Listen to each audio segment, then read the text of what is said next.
જય શ્રી કૃષ્ણ, જય માતાજી બધાને। જો આપણી સરસ મજાની સવાર થઈ ગઈ છે, નાસ્તો પણ આપણે કરી લીધો છે ને આજે છે આપણે સફાઈનો બીજો દિવસ। કાલે જે બધું કર્યું હતું તમે જોઈ લીધું ને આજે બધું ધોવાનું ને બાકી છે, તો આપણે આજે પણ કામ ચાલુ કરી દઈએ। સવારમાં તડકો ન થાય એ પહેલાં બધું ધોઈ નાખીએ। ચાલો હું આજે બધું ધોવા બેસી જાઉં। પહેલાં તો આપણે બે રૂમ જ સાફ કરી લીધા, રૂમ તો બી સાફ થઈ ગયા છે। હવે એની બધી વસ્તુ ધોવાની હોય, પડદા ને શોપીસ ને વાસણ ને ધોઈ નાખીએ ને પછી કરશું આપણે રસોડું ને ઓસરી, એ પછી કરશું, ધીમે ધીમે બધું કરશું। આજે પહેલાં આટલું કરી નાખીએ તો જ્યારે આપણે કરીએ એટલે વસ્તુ બધી વ્યસ્ત જ પડી હોય, જોઈ લઈએ બધું એમનામ જ છે। કામ કર્યું હોય પણ અત્યારમાં બધું પાછું આપણે કાઢ્યું હોય એટલે બધી વસ્તુ જે એમનામ પડી હોય કરી નાખશું ધીમે ધીમે બધું કામ। ચાલો હવે હું બધું કપડાને ધોઈ નાખું। જો અહીંયા બધી આ વસ્તુ છે, પડદા ને બધું ધોવાનું છે। ઓલા રૂમમાં તો હું કંઈ વાસણ રાખતી જ નથી, આ રૂમના થોડાક વાસણ છે એ પણ ધોવાના બાકી છે અને કપડાને બધું ધોવાનું। તો ચાલો હું કપડાને બધું ધોવા બેસી જાઉં। આપણે પેલું કામ છે કપડાં નહોતું એ તો બધું પૂરું કરી નાખ્યું છે। જોઈ લો અહીંયા કેટલા બધા કપડાં છે, પડદા અને બેડશીટ ને બધું ધોઈ નાખ્યું છે એટલે પાણી નીતરી જાય ત્યાં સુધીમાં હવે આપણે પહેલાં વાસણનું કામ પતાવી દઈએ। ત્યાં સુધી બધું પાણી નીતરી જાય તો પછી આપણે કપડાને બધું સૂકી નાખશું, ત્યાં સુધીમાં વાસણનું કામ પતાવી દઈએ। કપડાને તો બધું મેં ધોઈ નાખ્યું, હવે વાસણ ધોઈ નાખું છું। આટલા જ વાસણ છે, થોડાક એટલા બધા કાંઈ વાસણ છે નહીં, ત્યાં સુધીમાં કપડામાં પાણી પણ બધું નીતરી જાય પછી આપણે કપડાં સુકાઈ આવશું ત્યાં સુધીમાં હું પહેલાં આ બધા વાસણને બધું ધોઈ નાખું। અને તો આપણે પહેલાં જ ધોઈ નાખ્યું, તો વાસણ ધોવાના છે રૂમના, થોડાક જ વાસણ છે, જોઈ લ્યો આટલા રાખ્યા છે રૂમમાં વાસણ, બાકી બધા માળિયામાં મૂકી દીધા છે કરીને, જો એટલા જ વાસણ બહાર રાખ્યા છે। અને રસોડાનું તો કામ હજી બાકી છે, એમાં તો હોય વાસણ, આ તો ખાલી આટલા જ છે રૂમના। તો ચાલો વાસણ પણ ધોઈ નાખ ને પછી બીજું કામ કરી નાખીએ। જોઈ લ્યો આટલા જ વાસણ હતા, મેં તમને બતાવ્યા કે થોડાક જ વાસણ છે, આટલા જ વાસણ હતા। વાસણ બધા મેં ધોઈ નાખ્યા છે, હવે કપડાં ઉપર સૂકવવા જવાના છે તો સૂકવતી આવું, પછી આપણે વાસણને બધું ગોઠવી નાખશું સુકાઈ જાય એટલે। ફાઇનલી આપણે જો કપડાને બધું ધોઈ નાખ્યું છે, હવે ખાલી ઉપર સૂકવવા જવાનું બાકી છે। મેં કીધું હવે થોડી વાર રેસ્ટ કરી લઉં ને પછી ઉપર બધું સુકાઈ આવું। કપડાં પણ ધોઈ નાખ્યું છે, વાસણને પણ બધું મેં ધોઈ નાખ્યું છે। હવે વાસણ તો અહીંયા નીચે જ રાખીશ, કપડાં ઉપર સૂકવવા જવાના છે તો એ પણ હમણાં હું સૂકવી આવું। તડકો છે તો બધા સુકાઈ જાય વહેલા ખાર, તો પછી આપણે પડદાને બધું રહી જાય। આમાંથી જો પાણી જરી ગયું છે એટલે આપણે કપડાં ઉપર સૂકી નાખવા જોઈ લો।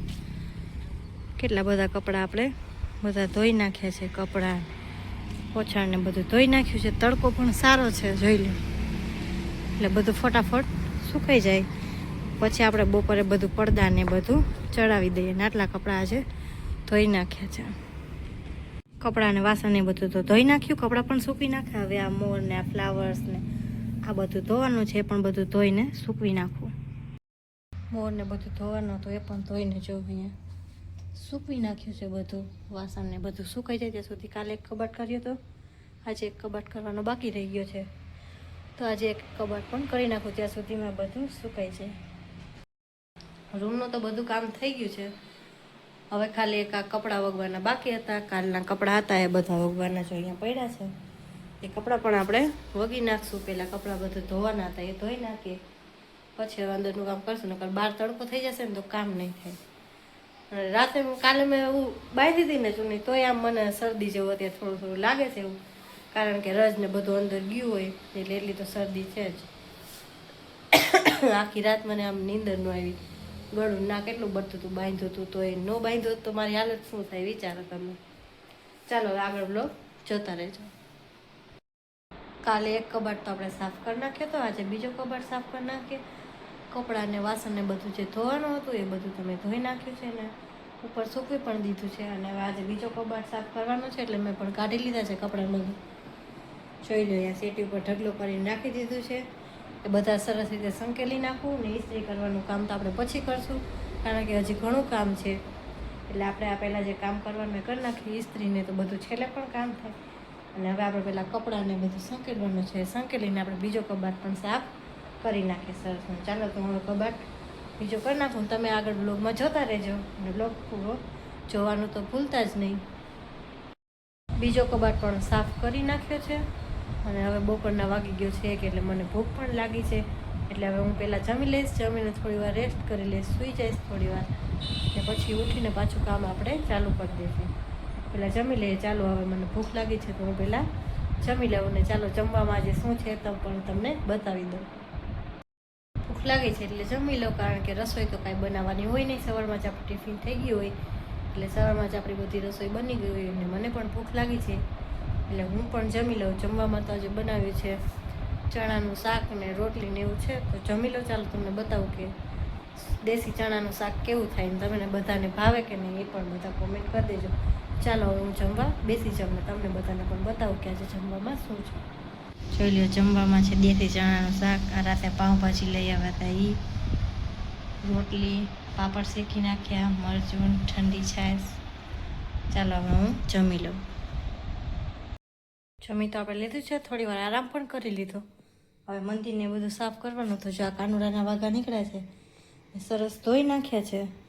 હવે એને સૂકવી નાખું તડકે તો થોડીક વાર સુકાઈ જાય, પછી આપણે બધું મંદિરને પાછું સરસ ગોઠવી નાખીએ. જો કાનાના વાઘા સુકાઈ ગયા હતા એટલે આપણે કાનાને સરસ રીતે પહેરાવી દીધા છે અને પાછા સરસ રીતે ઝૂલામાં બેસાડી દીધા છે. જોડે મંદિરની પણ સાફ સફાઈ સરસ રીતે કરી નાખી છે. સરસ રીતે મંદિરમાં બધું જેમ હતું એમ સરસ સાફ કરીને પાછું આપણે ગોઠવી દીધું છે. આજે પણ બતાવી દઉં પપ્પાનો મમ્મીનો ફોટો. જોઈ લો મમ્મી કેવા છે, ફોટો પણ સરસ છે મમ્મી પપ્પાનો. અત્યારે વાગ્યા છે સાંજના 6:30. હવે આજે તો આપણે રાતની રસોઈ પણ બનાવવાની બાકી છે હજી. કાલે તો બહારથી જ લઈ આવતા પાઉંભાજી, પછી રોજ રોજ કંઈ બહારનું ભાવે નહીં. અત્યારે રાતની રસોઈ પણ બનાવવાની બાકી છે, હજી નાહવાનું પણ બાકી છે. ચાલો હવે આજે કામ અહીંયા જ પતાવી દઈએ, બાકીનું કામ કાલે કરશું. અત્યારે રસોઈ પણ બનાવવાની બાકી છે. રસોઈમાં આપણે તો બનાવી નાખશું કઢી ખીચડીને બાજરાનો રોટલો બનાવી નાખશું. ચાલો આજનું કામ અહીંયા પૂરું કરી નાખીએ અને હવે હું નાહી ધોઈને થઈ જાઉં તૈયાર ને પછી રસોઈ કરવાનું ચાલુ કરી દઉં. હું થઈ ગઈ છું નાહી ધોઈને તૈયાર અને રસોઈ પણ આપણે બનાવી લીધી છે. મેં ખીચડીને એવું બધું બનાવી નાખ્યું છે. કઢી કે મમ્મી કે હું બનાવી નાખીશ. તો ચાલો હવે હું તમને બતાવું. મમ્મી કઢી બનાવશે અને બાજરાનો રોટલો. અહીંયા ખીચડી પણ બની થઈ ગઈ છે તૈયાર ને અહીંયા દૂધ પણ ગરમ થઈ ગયું અને મમ્મી હવે કઢી વઘારવાની તૈયારી કરે છે. મરચાં બધું ચટી છે, લીલી હળદર ને બહુ સારું. કઢી પીવાની મજા આવે કા ગરમ કઢી.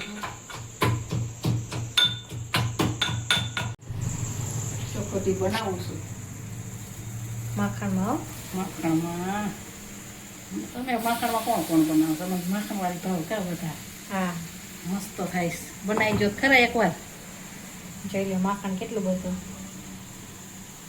માખણ તો અમારે કોઈ ખાતું નથી કા, ક્યારેક ખાય મન થાય. પણ ખોટા તમારે ઘરના ખાય તો ખાય ના કરે, એ બધી વસ્તુ એમને આમ પડી હોય. ખાઈ જાય તો ખાવું તો એક દી ખાવાનું કા. દિવાળી સબ કંઈક બનાવીશું ને આપણે કા નાસ્તો બનાવીશું. પેલા ઘરકામમાંથી બધું નવરા થઈ જાય પછી નિરાય છે. નાસ્તા પાણી બનાવી કા. આપણે ગુડુભાઈ બધા આવી છે ને રિયાન્સી દીદી કા. નવા વર્ષમાં બધા આવી છે તો છોકરાને ખાવા જોઈએ ને.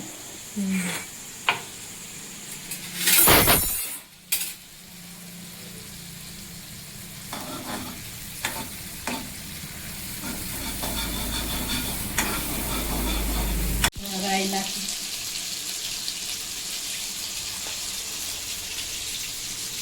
જીરું. તમે કેવી રીતે કઢી બનાવો કા? તમે પૂછ્યું માખણની સુગંધ એમાં આવે છે. ત્યાં માખણની સુગંધથી જ કઢી મસ્ત થાય.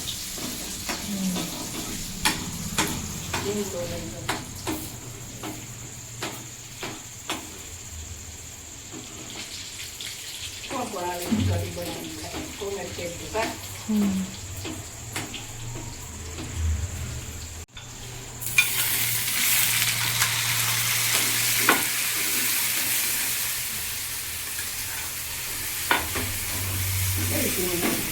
બહુ મસ્ત આવે.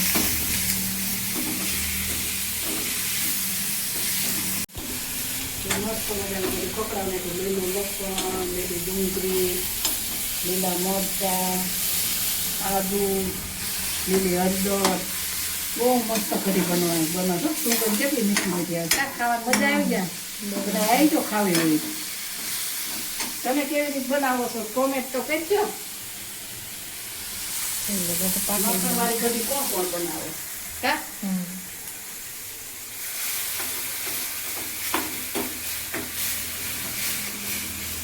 જીરો પાવડર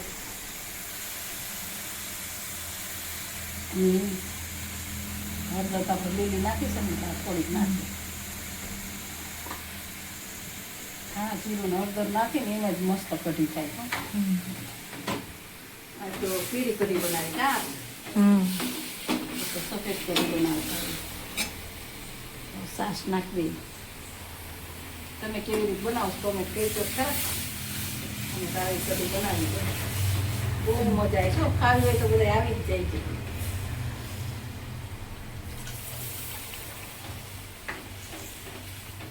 કેવી ગમે લીમડો બધું જો લીલું લસણ છે ને બહુ મસ્ત લાગો જાજુ લીલું લસણ નાખ્યું સાકડું ઓકે મીઠું કે જે કેવું હોય કા